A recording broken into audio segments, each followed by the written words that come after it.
Buenas tardes con todos y con todas. Bienvenidos acá a CIESPAL, la Casa de la Comunicación. Muchas gracias también, obviamente, a nuestros invitados, nuestra invitada, acá a este segundo foro de discusión, que es parte justamente de una serie de eventos, de 3 eventos, para ser más concretos, que CIESPAL ha organizado a partir de la semana anterior. Que empezó con un evento cuya temática fue poder político, secretismo e información de interés público, donde estuvieron acá también destacados panelistas pertenecientes a la academia y al mundo de la comunicación y el análisis político. Este segundo evento, donde vamos fundamentalmente a discutir, a debatir y a conversar sobre el tema del caso Assange desde la óptica o desde la dimensión de los derechos humanos y del campo del derecho en general. Y un tercer foro que va a ser el próximo día jueves a las 5 de la tarde, jueves 25, en este mismo lugar, donde vamos a trabajar el tema del derecho a la información y la protección de periodistas, y donde van a estar invitados también periodistas y expertos en esta temática. Obviamente ustedes están también invitados y esperamos que nos acompañen. ¿Cuál es la motivación que ha tenido CIESPAL para poder o para realizar estos eventos, estos paneles? Bueno, más allá de las particularidades que tiene el caso Assange, más allá del revuelo nacional e internacional que ha tenido este episodio, es evidente que en el país estamos sufriendo una lamentable, yo diría, pobreza informativa en cuanto a tratar el trasfondo, los temas más importantes, aquellos problemas de carácter estructural que emergen precisamente a partir de del caso Assange, y que tienen múltiples aristas. Tienen que ver no solamente con los derechos humanos y el derecho internacional, tienen que ver precisamente con las luchas por el poder político, con la geopolítica mundial, tienen que ver con la decisión de estados soberanos para otorgar el asilo, así como, al parecer, para retirarlo, y tiene que ver con la responsabilidad que tiene el Centro Internacional de Estudios Superiores de la Comunicación para América Latina, para en estas coyunturas donde quizá la discusión pública no ha sido lo suficientemente profundizada, ofrecer su espacio para articular precisamente esas miradas plurales, esos distintos puntos de vista que tanto hacen falta a la opinión pública ecuatoriana para forjarse, más allá de cuál sea la conclusión final que ustedes saquen de estos eventos, forjarse su propio punto de vista, pero un punto de vista basado y fundamentado en argumentos. Esa es la intención de CIESPAL y, por lo tanto, sin más, en honor al tiempo, pasamos inmediatamente al foro y, como dije, vuelvo a agradecer la presencia de ustedes a nombre de la directora general de CIESPAL, Gisela Dávila, y del mío propio. Muchas gracias por venir. Quiero agradecerle muchísimo al CIESPAL por esta invitación generosa y corresponderla, por supuesto, con el beneplácito gustoso que le di a la carta que me enviaron y a la llamada que me hicieron. Muchísimas gracias por esta invitación. Creo que es importante el relevar esto primero porque hay fases, etapas en la vida de todas las personas, y a partir de ciertos momentos en que declina la vida, la salud, el quehacer de cada quien, es chévere el poder compartir espacios generosos como este. Voy a sacarme un clavo inicial, ya lo escribí, pero mejor dicho ya lo difundí, pero nunca lo he dicho en público.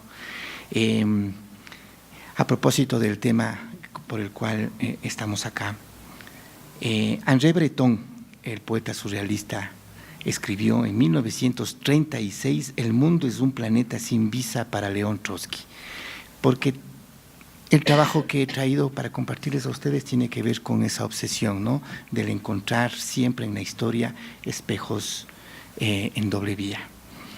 Y el clavo no es ese, sino este, dedicado a un gatito apátrida con toda tristeza.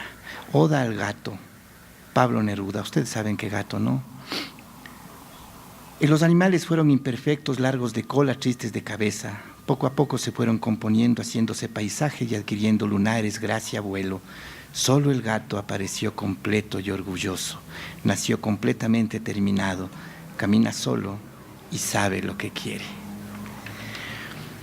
Lo que he escrito y diré lo hago como defensor de derechos humanos, a título personal, con 29 años de vida en este campo, y no puede comprometer en lo absoluto al ministerio en el que laboro y trabajo en condición de asesor, y en donde también he expresado de manera libre estos mismos contenidos y pensamientos, siendo respetado como en contravía respeto un punto de vista diametralmente opuesto. He dicho, he publicado, digo y reafirmaré estos dos ejes sobre derechos humanos. Uno, se ha violentado los derechos humanos y en especial el derecho internacional de asilo del señor Assange. En el caso del huésped, como le denominaron con sorna anglosajona desde el 2012 al señor Assange, he escrito que el desenlace me recordó el escenario europeo y mundial de los años 30 en relación a la apatría obligada con la que se fue cercando a Trotsky y a su esposa Natalia Sedova por las decisiones en cadena que fueron tomando los gobiernos de Turquía, Francia y Noruega contra él, alegando su mal comportamiento, que hacía política e incluso, como la propaganda estalinista lo difundió, que el viejo había pactado con los nazis para acabar con la URSS y el mundo libre. Al respecto, he encontrado una perla que quiero dejarles, aparecida en 1990 en la reaccionaria revista Nexos, que publica León Trotsky y el planeta sin visa, y dice en su parte central: en el mes de diciembre del 36, Europa se enteraba de que el viejo dirigente León Trotsky era aceptado como exiliado por el general Lázaro Cárdenas, presidente de México, un total desconocido. La situación de Trotsky era muy precaria. Lo expulsaron del PECUS, de la URSS, en 1927, de Turquía en el 29, en el 33 Francia lo aceptó bajo la condición de que su estancia se mantuviera en secreto total y se vio obligado a emigrar a Noruega en el 35. Su situación se hizo más difícil desde agosto del 36, cuando empezaron los procesos de Moscú. El mundo fue un planeta sin visa para Trotsky y Natalia durante 6 meses, cargados de grandes acontecimientos mundiales. Y ya en México, cuando estuvo en la casa de los que sabemos, de Diego Rivera y Frida Kahlo, se pudo enterar de lo que sucedía. La carta de Lázaro Cárdenas, cuando le dice: si México no admite a Trotsky, tendrá que retornar a su país a causa de la negativa que ha recibido de los gobiernos europeos para vivir en naciones de Europa, así como por inminente conclusión del permiso que le ha sido concedido en Noruega. El asilo no supone en ningún caso afinidad de pensamiento, propósito o tendencia entre el país que lo concede y el sujeto que se beneficia de él. Ese concepto es tan evidente que solo se expresa para evitar interpretaciones desviadas, con referencia a quienes temen que conceder el asilo al señor Trotsky dará origen a perturbaciones internas o complicaciones externas. Creo pertinente declarar que son condiciones desafortunadas. Nada justifica que un país definido por instituciones propias, objetivos sociales y en franco proceso de realización, abrigue temores por la presencia en asilo de un hombre, cualquiera sea su valía personal o su doctrina política. En segundo lugar, se están violando los derechos humanos del ciudadano suizo, para cierta policía ecuatoriana que confundió las nacionalidades, y experto informático Ola Bini, que está considerado en el campo del mundo informático como el Lionel Messi. Ese tipo de persona es la que está encerrada, y cuyos padres, Dag Gustafsson y Gorel Bienel, a la manera de los padres de Regis Debray en los 60, llegaron al Ecuador. Y ahora, 3 evidencias. Cierto es que el asilado y Wikileaks dieron papaya, como dicen en Colombia, al cometer algunos errores ciertos, como haber apoyado, dígase lo que se diga, a Donald Trump en su campaña hacia el poder. Asunto que lo pude hablar hace un año, cuando llegó mi hermano Fidel Narváez, quien es harto conocido en el tema Assange y en el tema Snowden. También el arrimarse quizás por desesperación a Putin dentro de este juego geopolítico. Y quien no es capaz de anunciar iniciativa alguna para que Assange sea canjeado, por ejemplo. Pero sin duda alguna, más allá de eso, el derecho del refugio y del asilo no puede ser violentado así. Y es una vergüenza lo que se ha hecho. Pero además, un error histórico. El Ecuador, poco educado en derechos humanos y en derecho de asilo, desconoce que más allá de que no le caiga un asilado, el tema es otro. Ese derecho es inviolable. Pero en nuestra aldea, que no es global, no se conocerá tal evidencia de perogrullo, ni se debatirá sino al calor de una maniquea realidad que hoy por hoy nos divide a todos los ecuatorianos, entre morenistas y correístas, puesto que de esta forma se olvida y se obvia una institución que va más allá de la coyuntura. El nacionalismo nunca en la historia ha ayudado ni ayudará a desentrañar las verdades ni a defender un país, y menos aún a defender los derechos y el derecho internacional de asilo. El gobierno actual ha usado 3 veces de manera exprofesa ese nacionalismo para echar en tierra un tema central, despertando aún en las personas buenas tal sensación. 1, cuando ocurrió el asesinato de los 3 periodistas inmolados. 2, cuando sucedió el impune pogromo de Ibarra a inicios de año. Y 3, ahora, con este tema. Todo comportamiento xenófobo y paranoico del poder, de cualquier poder, llámese el de ayer o el de ahora, en cualquier época y geografía, es atentatorio a los derechos humanos de todos y de todas. Perla final.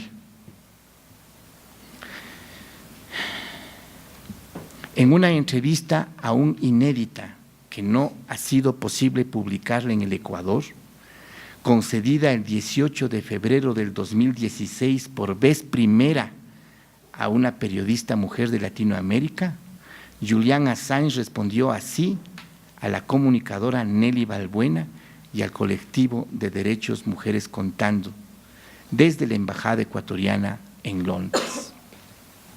La pregunta fue: a la luz de la experiencia de Wikileaks, señor Assange, ¿cómo cree que deberíamos actuar las organizaciones de derechos y de mujeres para develar documentación secreta del Vaticano, de los grupos pro vida y de abstinencia sexual y de los gobiernos que están retrocediendo en derechos sexuales y reproductivos? La respuesta de Assange, no publicada, por falta de apoyo. Ahí mando un puentecito a Ciespal. Dice: el Vaticano es un caso interesante, dice Assange. Lo he investigado. Es una organización grande que tiene comunicaciones locales para los países, etcétera. También hay los archivos del Vaticano que han sido archivos secretos. Parte de esos archivos secretos se hacen públicos a investigadores selectos, de los cuales el Vaticano no cree que haya demasiado problema, pero es imposible obtener acceso a ellos.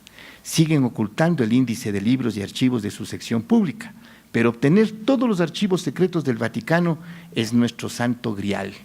En cuanto a las otras organizaciones, a las Provida, etcétera, etcétera, de manera más general, se trata de desarrollar fuentes, por lo que se requiere comprender quién sabría qué tipo de infraestructura una organización usa para organizarse y luego ir tras las personas que controlan, o se mantienen o visitan como consultores, o utilizan esa infraestructura.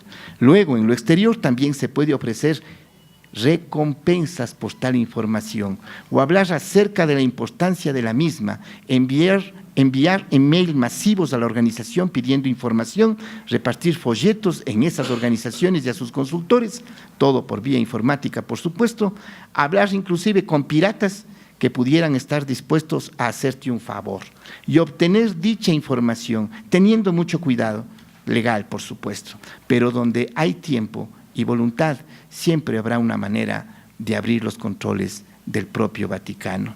Es muy difícil defenderse de un atacante, defenderse contra un atacante persistente tratando de hacerse con alguna información, porque como atacante necesita ser afortunado una hora, un día o un año, mientras que el defensor debe defenderse cada hora, perfectamente, todo el año. La persistencia te da sus frutos si eres el atacante, y eso habrá que hacerlo.